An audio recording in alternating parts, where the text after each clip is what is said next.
The soft clinking of silverware against fine china filled the quiet corners of Lakeview Grill.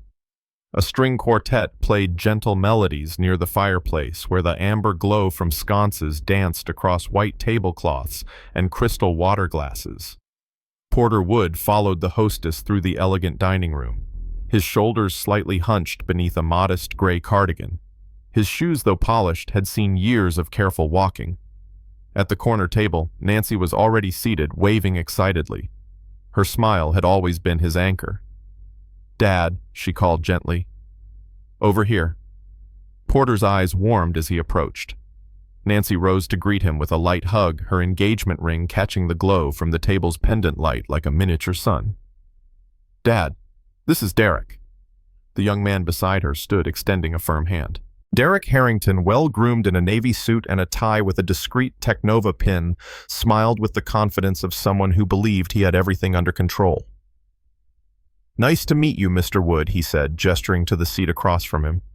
Porter took his place calmly, unfolding his napkin with practiced ease. "Likewise." Derek didn't wait for the waiter or for drinks. "So Nancy tells me you're between opportunities right now." Porter blinked, the phrase hanging in the air like a foghorn in still water. "Between opportunities." He offered a thin smile. "I'm retired." "Right, of course," Derek replied with a chuckle. "Well, I work at Technova Innovations, leading AI solutions in the Midwest. I'm the senior manager of corporate sales." Porter nodded slightly. "Sounds like a demanding role." 3 years now. I've increased departmental sales by 40%, Derek added, clearly expecting admiration. "And what field were you in, Mr. Wood?" he asked, almost offhand. "Nothing special. Just business." Nancy reached across the table and touched Derek's arm. "Dad's being modest." Derek smiled knowingly. "I see. Well, the main thing is staying healthy at your age, right? Keeping busy with hobbies." Porter's fingers tightened slightly around his water glass. The words dripped with soft condescension. "Hobbies do help pass the time," he replied simply. The waiter arrived with a courteous nod and took their orders. Derek chose the pan-seared salmon with truffle risotto. Nancy selected the herb-roasted chicken. Porter asked for the soup and sandwich combo. Derek raised an eyebrow just slightly. "The soup special, Dad." "Are you sure?" Nancy asked. "It's a special night." Derek waved a hand. "It's fine. Everyone has different budgets." The word landed harder than the clink of a dropped fork. Porter didn't flinch. He only nodded. "Tell me about Technova," he said, steering the conversation forward. "What kind of AI solutions?" Derek's chest visibly expanded. "Cutting edge. Machine learning for corporate efficiency. Predictive analytics. We're revolutionizing business." "And how long has the company been around?" "About 30 years, Derek said. "But we've only really taken off in the last decade. Before that, it was probably just another garage startup. Now we're pulling in serious revenue." Porter stirred his tomato bisque. "Sounds like a success story." "It is. I plan to be department director within a year, regional manager after that." Nancy beamed. "He works 60-hour weeks sometimes." "Success requires sacrifice," Derek added. "That's something my generation understands. You have to adapt or you get left behind." Porter took a small spoonful of soup. "Change can be challenging." "Exactly," Derek said, missing the quiet edge in Porter's voice. "People your age, no offense, sometimes get stuck in old patterns. The world's different now." Nancy shifted uncomfortably. "You mean evolved?" Porter asked gently. "Yes. Companies like Technova need aggressive strategies. Old-school thinking doesn't cut it anymore." Porter glanced up, eyes steady.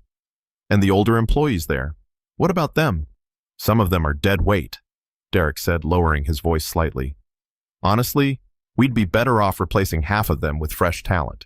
Nancy gave a nervous laugh. "He's passionate about efficiency." Porter nodded slowly. "Dead weight. I see." "Passion drives results," Derek continued. "That's what separates winners from people who settle."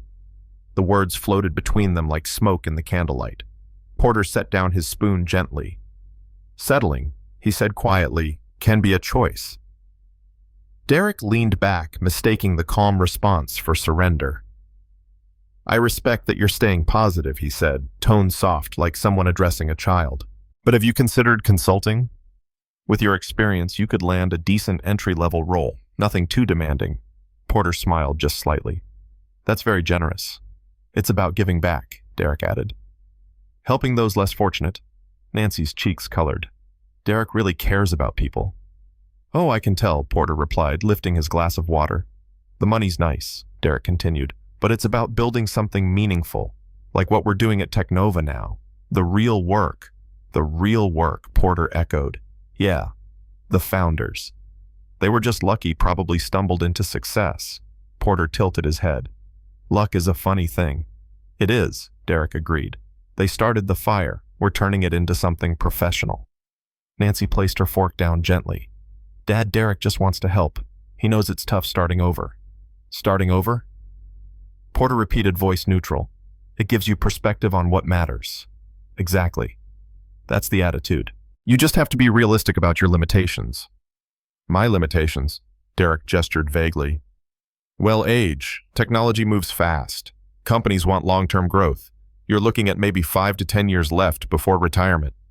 Long-term growth, Porter said softly. Like 30 years. Exactly. You're getting it. Nancy's face dropped. Derek was glowing. The business world rewards vision, Derek concluded. Not comfort, not old systems. You have to disrupt to build better. Porter folded his napkin slowly, placing it on the table. Excuse me, I think I need some air. Nancy stood concerned. Dad, are you all right?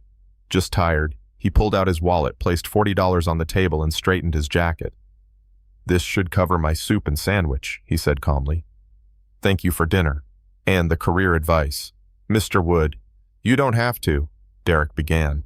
I insist. Nancy touched his arm. Please, Dad, don't leave. Porter looked at Derek. He meant every word. And I heard everyone. He walked out into the Chicago night, leaving candlelight and condescension behind. 45 minutes later, in his quiet home in Evanston, he opened the drawer in his study. Inside were photographs, awards, and a framed document, Technova Innovations, Incorporation signed 1995.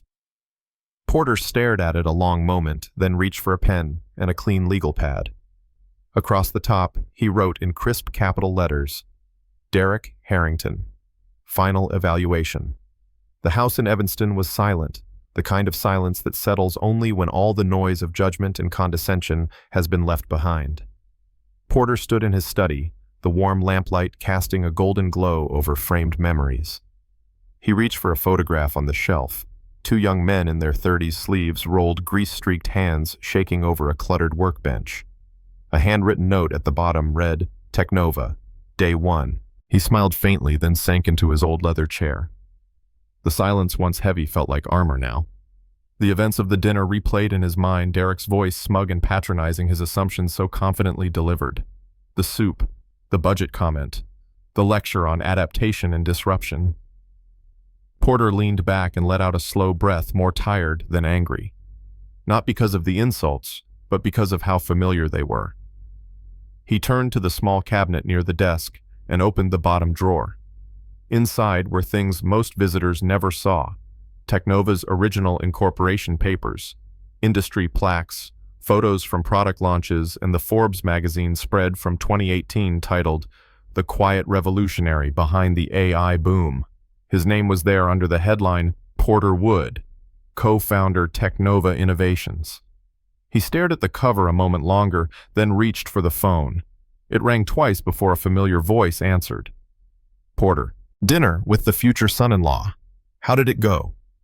Walter's voice was still warm, still steady after all these years. Enlightening, Porter said, choosing the word carefully.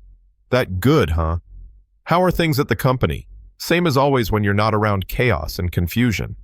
Walter chuckled. But seriously, quarterly numbers are up. Your retirement is clearly working. Enjoying the break, Porter replied with a smile, though his grip on the receiver tightened. Good. You deserve it. There was a pause. Oh, and speaking of chaos, have you met Derek Harrington yet? Sales team. Ambitious kid. I've met him. Walter exhaled. Thoughts. He's certainly driven. That he is. Walter agreed. He's pushing hard for a larger role, wants to modernize our approach, keeps talking about outdated paradigms and legacy inefficiencies. Porter's brow lifted slightly. Legacy inefficiencies, his words. Yesterday he mentioned, get this, that we might be carrying too much senior deadweight. The phrase landed like a stone dropped in calm water. Interesting perspective, Porter said evenly. Walter sighed. Look, he's not wrong that some parts of the company need fresh ideas, but there's a way to say things. This kid lacks context. He thinks he understands the company. Thinks he can run it one day, Walter added. Hard to say if that's admirable or dangerous. Maybe both. Walter laughed. Probably. They chatted a few more minutes, trading updates, avoiding the elephant quietly growing in the room. When they hung up, Porter didn't move for a long while. Instead, he stared at the framed photograph from the early days. Him and Walter, younger, hopeful, standing beside a machine prototype that looked like it belonged in a sci-fi museum. They had built something from nothing. From garages, pizza boxes, missed birthdays, and ideas scribbled on diner napkins. 30 years of blood, code, and persistence, all dismissed by a young man with a fancy tie and a shallow smile. Porter stretched his back and walked slowly to his closet. From the back corner behind jackets that hadn't seen daylight in years, he pulled out a long garment bag. He laid it across the bed, unzipped it, and examined the suit inside. It was charcoal gray, understated but immaculately tailored. He had worn it to the Technova 25th anniversary gala. Back then, the board insisted he take the stage, though he'd stayed off camera for most of the company's public history. Let Walter be the face, Porter was content being the soul. The suit still fit. He reached into the side pocket and pulled out a small case. Inside, nestled in velvet, were platinum cufflinks in the shape of the Technova logo. A gift from Walter. Designed to be subtle, only those who knew would recognize their significance. Porter clicked them open and closed with a soft snap. The plan was forming, not out of anger, not to humiliate, but to clarify. Nancy deserved clarity. So did Derek, whether he realized it or not. The next morning, he visited Armando's custom tailoring on Michigan Avenue. The tailor remembered him still had his measurements on file. You prefer understated elegance, Mr. Wood, Armando said, adjusting the shoulders gently. You wear dignity well. I need the suit to say exactly that. Ah. A man preparing for a quiet statement.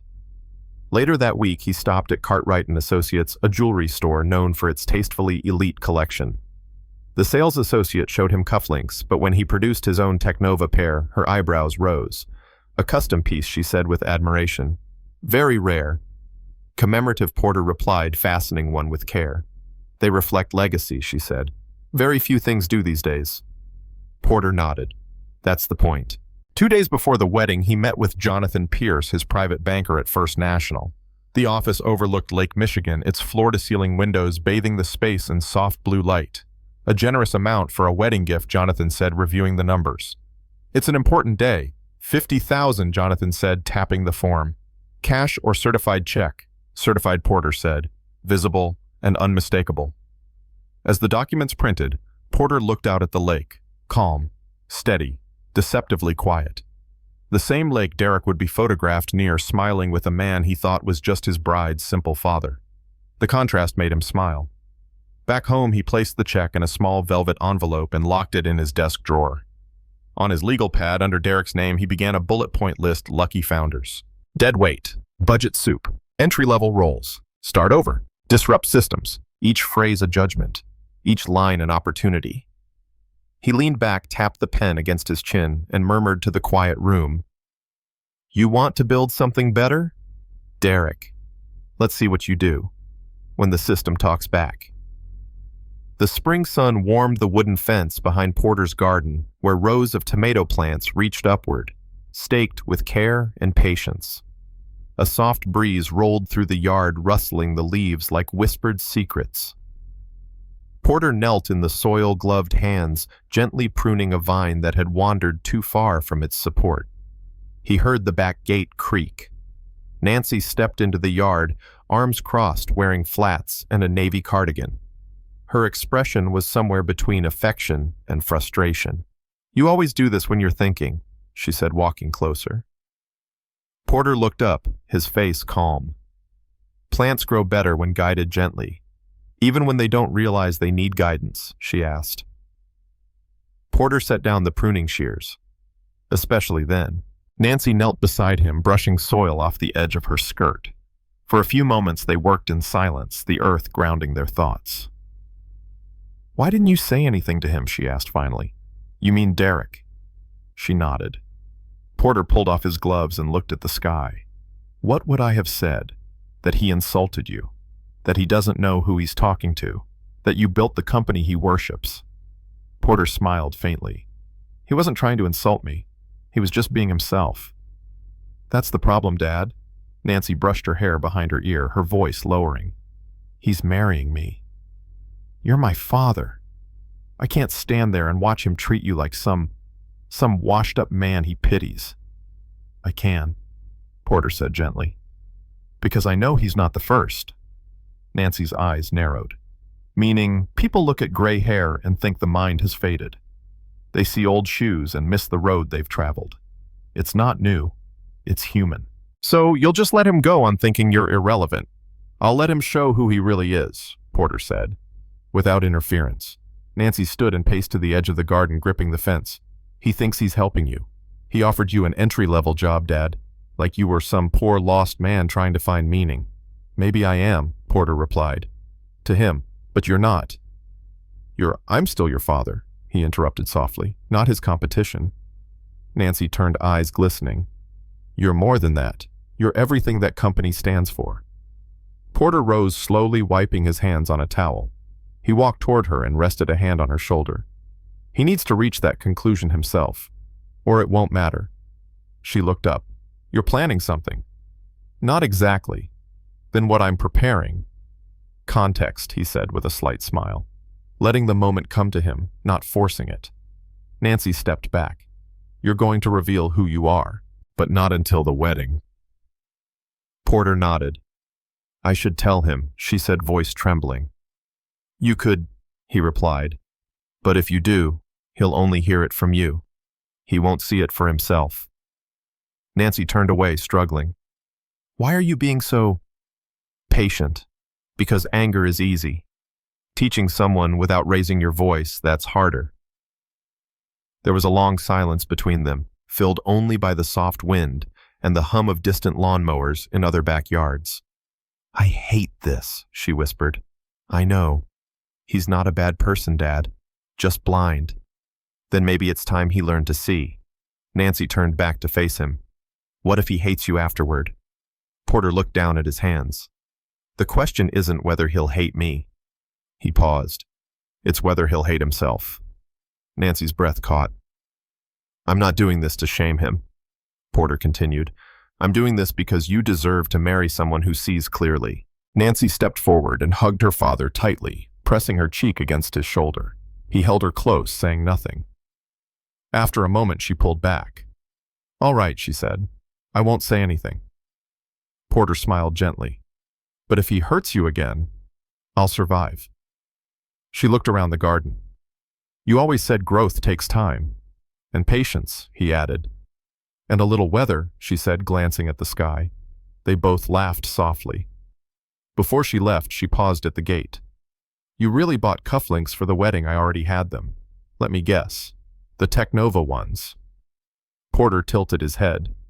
They make a quiet statement. Nancy smiled through her tears. So do you.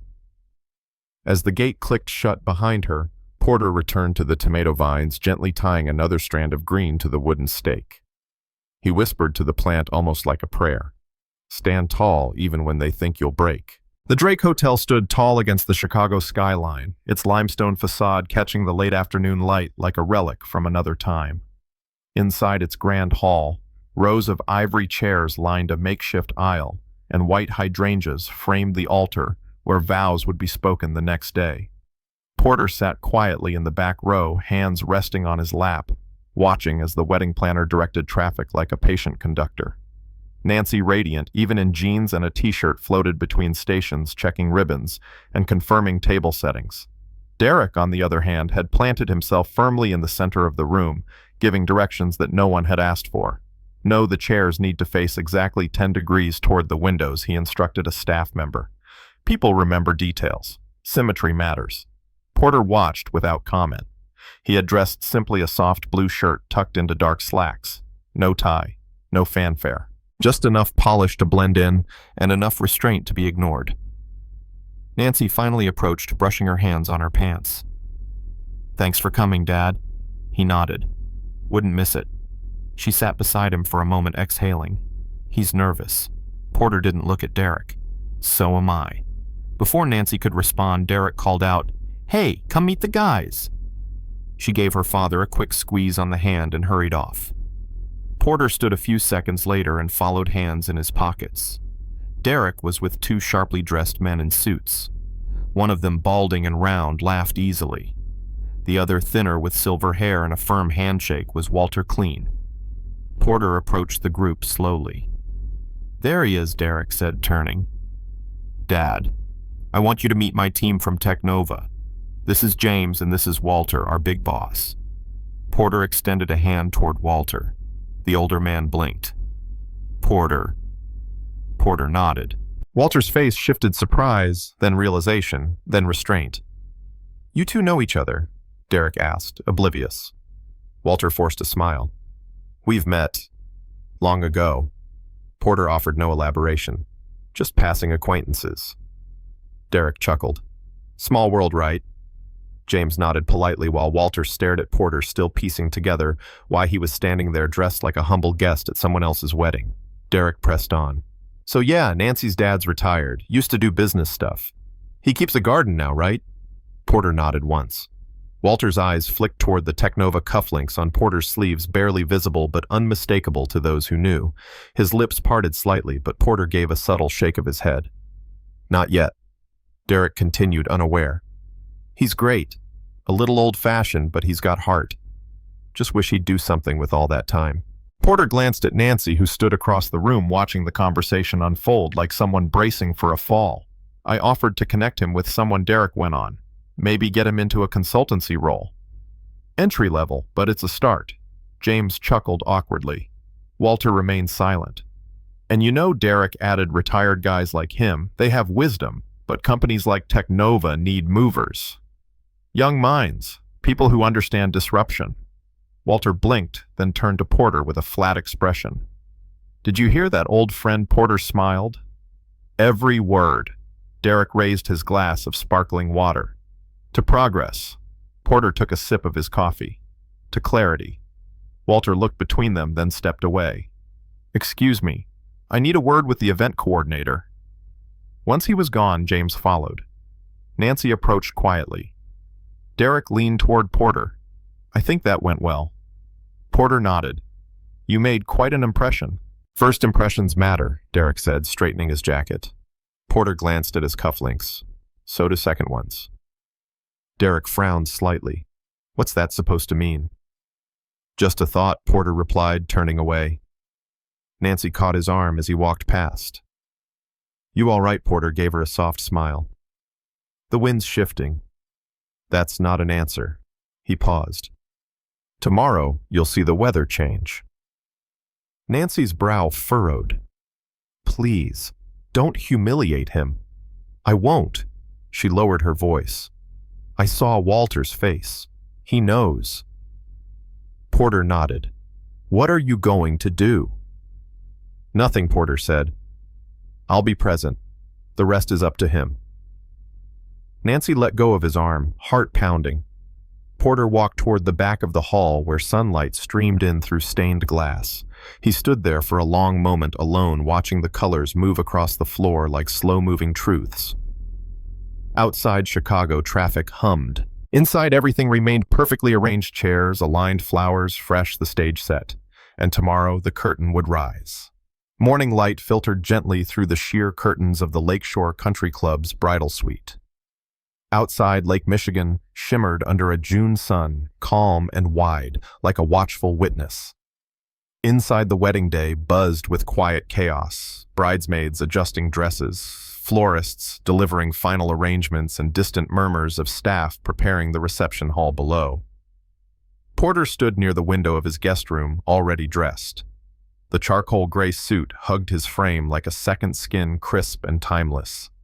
At his wrists, the platinum Technova cufflinks glinted faintly with each motion subtle, precise, and full of memory. He folded the velvet envelope, placing it gently into his inner jacket pocket. Downstairs, guests began arriving. Laughter, hugs, the popping of champagne. The ceremony itself passed in a soft blur, white aisle runner. Vows, spoken under a canopy of roses. Derek's voice, full of practiced charm. Nancy radiant and shaking slightly as she said, "I do." Porter walked her down the aisle with steady steps, their arms linked. She whispered as they approached the altar, "He still doesn't know." "I know," Porter replied. "But he will." Applause followed the kiss. Cameras flashed. The new couple walked back up the aisle, hand in hand. Then came the reception. The main ballroom of the club was grand and golden with high ceilings and hanging crystal chandeliers. Tables shimmered with linen and gold-rimmed china. At the head table, Derek stood proudly, a glass of champagne in hand. Porter sat at the parents' table alone for the moment. Nancy was off greeting guests. Walter had just arrived, escorted by an assistant. Porter caught his eye and nodded once. Walter made his way over slowly. "You sure about this?" he asked in a low voice. "It's already in motion." "I almost envy him," Walter muttered. "The boy's about to get a lifetime of humility in 10 seconds. "Let him speak freely," Porter replied. "That's the only way this works." Moments later, Derek tapped a fork against his glass. The room hushed. "I just want to thank everyone for being here today," he began. "This day means everything to Nancy and me, and I especially want to thank our families." There were scattered claps. "I know a lot of people say they marry into families, but in this case I really mean it. Nancy's father, Porter, has been nothing but consistent." Laughter. A few polite smiles. "He's a humble man, I mean really humble. Quiet. Doesn't say much. Likes soup. Keeps a garden." More laughter. "He's retired, but I like to think he's still got some good years ahead. Maybe something part-time. I've even offered to help him network, find something with purpose." Porter remained still. Derek raised his glass toward him. "You've done a great job raising Nancy, and we're all glad to have you. I mean, not everyone can say they got a father-in-law who knows when to stay in his lane." Laughter again. Nervous this time. Then Walter stood up. The room quieted immediately. "I'd like to say a few words," he said. Derek blinked, confused. "Sure, Walter." "Please." Walter stepped closer to the center voice, calm but heavy. "Most of you know me as one of the co-founders of Technova. What many of you do not know is that Technova would not exist at all without one man sitting in this room." He paused. "Porter Wood." Silence. Every eye turned. Even the waiters froze. Walter continued. "Porter was the original architect of everything we built. The first investor. The first visionary. While I stood in front of the cameras, Porter built the engine. He is not a humble man. He is a giant disguised as a gardener." Derek's mouth parted. Walter looked directly at him. "The cufflinks, Derek. You recognize them?" Derek swallowed. "Those are the original executive set. Only 2 were ever made. Mine and his. You called him dead weight. You offered him a starter job. You tried to mentor the man who created the roof you now stand under." The silence was now unbearable. Walter looked at Porter. "Permission?" Porter nodded. Walter turned back to Derek. "You're fired." There was a collective gasp.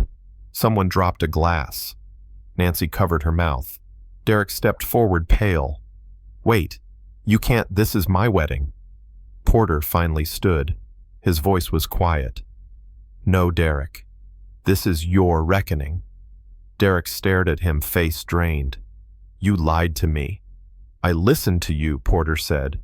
"You told me everything I needed to know." Nancy stepped between them. "Dad!" Porter looked at her. "It's all right." Walter approached. We don't tolerate arrogance without results. You may dress like a leader, Derek, but you forgot what a real one sounds like. Derek turned to Nancy, pleading. You knew. She nodded, tears in her eyes. I begged him not to do this. I never planned to. Porter said, I only gave you the space to show who you are.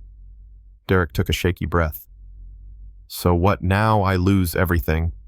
Porter reached into his jacket and handed him the velvet envelope. Derek opened it with trembling hands. Inside, a certified check for $50,000. For the start of your marriage, Porter said. And a chance to build something of your own if you choose to.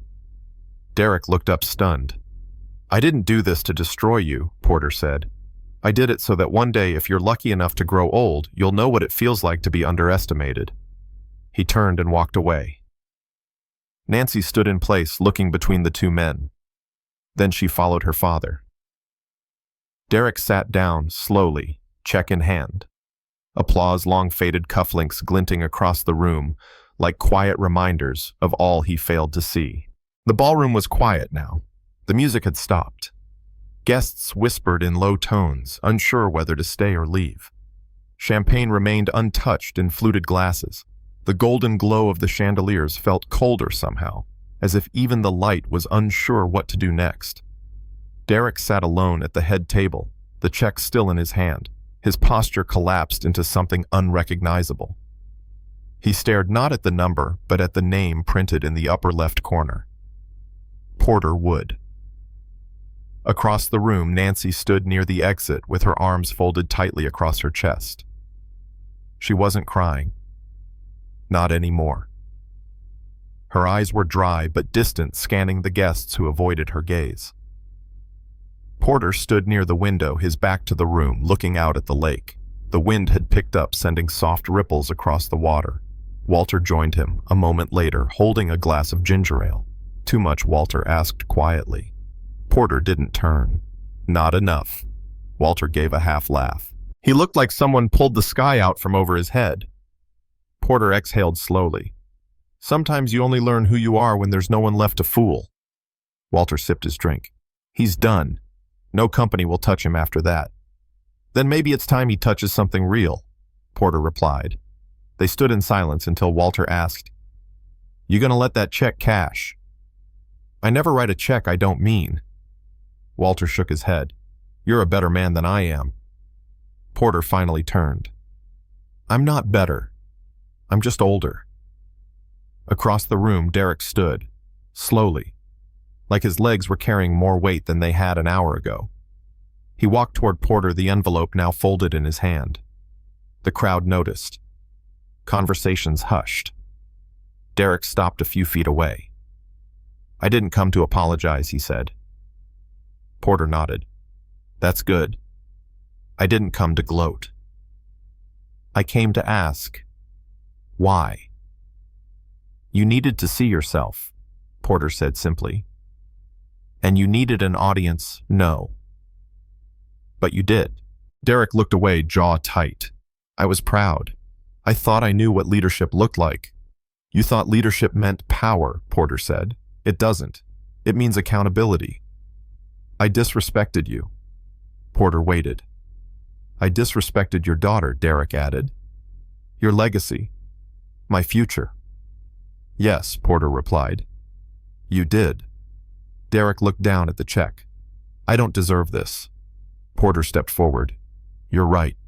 He reached and gently took the envelope from Derek's hands. But I didn't give it because you deserved it. Derek frowned. Then why? Because someone once gave me a chance I hadn't earned yet, Porter said. And it changed everything. Silence settled again. Walter stepped closer. He's right. None of us start out deserving.